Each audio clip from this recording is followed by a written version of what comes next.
All right, so I am talking about the Dr. King speeches, the I Have a Dream speech, and then the interview on the YouTube channel. And the two differences that I heard, like for me personally, were how he fluctuated in his speech, whereas he got like more and more intense and more emotional. You could tell like his voice was super emotional.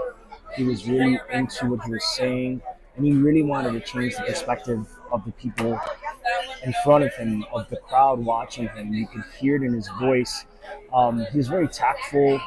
He was very powerful, but it wasn't a powerful like demanding powerful. It was like a emotional powerful. Like I know that what I'm saying is true, and you're gonna believe what I'm saying because I believe it that much. And then in the interview, it was very much more direct. He was answering questions, but you could see he was answering questions from the heart. Again, he was just a little bit more pulled back, a little bit more relaxed, and just giving matter of fact answers as to how his life childhood was and what he felt he was seeing around the world in front of him when he was a child, and how his mom needed to explain some things to him, and realizing the injustices that are around him. And he's just kind of answering these questions. But again, you could tell that there's this impactful emotion that he's feeling while he's explaining this. I just think for me, like with his voice, it's like at the end of the day, when both parts of that speech were different in that regard, he still was really, really into it. Like really, what's the word? I'm trying to find the word. And the word to me is really direct and in his feelings, but I don't even think that that's like the correct way to say it. Like for me, he was speaking from the heart, and both of those things. And his authentic voice always came from a place of realism, from a place of like his soul. And it wasn't a place of thinking about, oh, I need to figure out how I'm going to answer this, or thinking. He just spouted off. Like he was just like, boom, here's the answer, boom, here's the answer. And it just came from the soul, it came from the heart.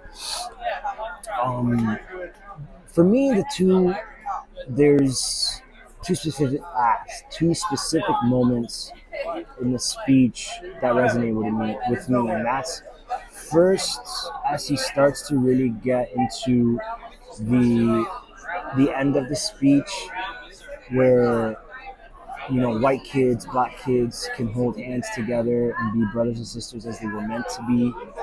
Um, that we wouldn't be judged by the color of our skin, but the character of who we are. To me, that was really powerful. Those two moments were really powerful, and they were powerful for me because I'm Hispanic, but I'm also African American. And I had my own experiences with racism growing up, and moving from a different country to the United States and moving into a white neighborhood. To me, that was a big deal, and that really resonated with me. And then just the other aspect of it was powerful, man. Like the dude really meant what he was saying. He felt it. He lived that speech. Like that was his life, and you could feel it in his words and how he said it. Um, his words relay his point because again he was invested in what he was saying. It was coming from the heart. It wasn't contrived. It wasn't this thing. It didn't feel like he wrote it.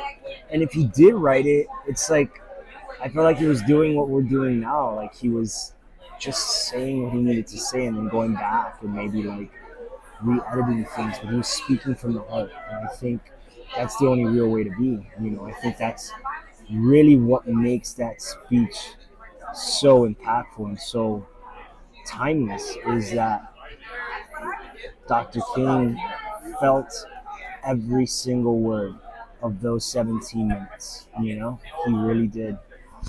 Um, hearing his voice in the speech and in the interview, for me, what I took away from both of those things was that he absolutely knew how to articulate his feelings into words poignantly, but also did it to be able to get people to understand his point of view, and did it in such an eloquent way.